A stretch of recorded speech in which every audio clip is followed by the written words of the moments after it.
বিদ্যুৎ ও জ্বালানি খাতে খরচ কমিয়ে সাশ্রয়ে জোর দিয়েছে অন্তর্বর্তী সরকার। এক বছরে প্রতি ইউনিট বিদ্যুৎ উৎপাদন খরচ বেড়েছে প্রায় ৮%। এক বছরে বিদ্যুৎ কেন্দ্রে ভাড়া বেড়েছে ১০,০০০ কোটি টাকা। গত বছরে সোনার দাম ২২ ক্যারেটের এক ভরি ছিল ১,৪১,০০০ টাকা, যা বর্তমানে বেড়ে দাঁড়িয়েছে ২ লাখ টাকার উপরে। বৈশ্বিক রাজনৈতিক ভিত্তিক অস্থিরতার কারণে এই মূল্য বৃদ্ধি বলে জানিয়েছে অর্থনীতিবিদরা। ভৈরবে একটি ট্রেন লাইনচ্যুত হয়েছে। এতে ঢাকা চট্টগ্রাম, ঢাকা সিলেট, ঢাকা নোয়াখালী ও ভৈরব ময়মনসিংহ রুটে ট্রেন চলাচল বন্ধ রয়েছে।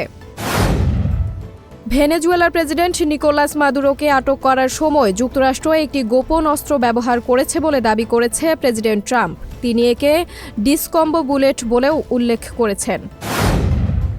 দক্ষিণ কোরিয়ার পণ্যের উপর ১০% শুল্ক বাড়িয়ে ২৫% করার ঘোষণা দিয়েছে প্রেসিডেন্ট ডোনাল্ড ট্রাম্প। তার মতে দেশটি বাণিজ্য চুক্তি লঙ্ঘন করেছে।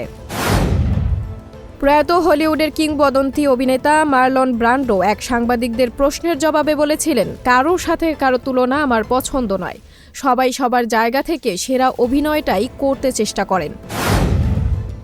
২০২৫ সালে এশিয়ার সেরা সিনেমার তালিকায় রয়েছে বাংলাদেশের বালুর নগরীতে জুলাই ৩৬ রাষ্ট্র বনাম নাগরিক। তালিকাটি তৈরি করেছে চলচ্চিত্র বিষয়ক ওয়েবসাইট এশিয়া মুভি পালস।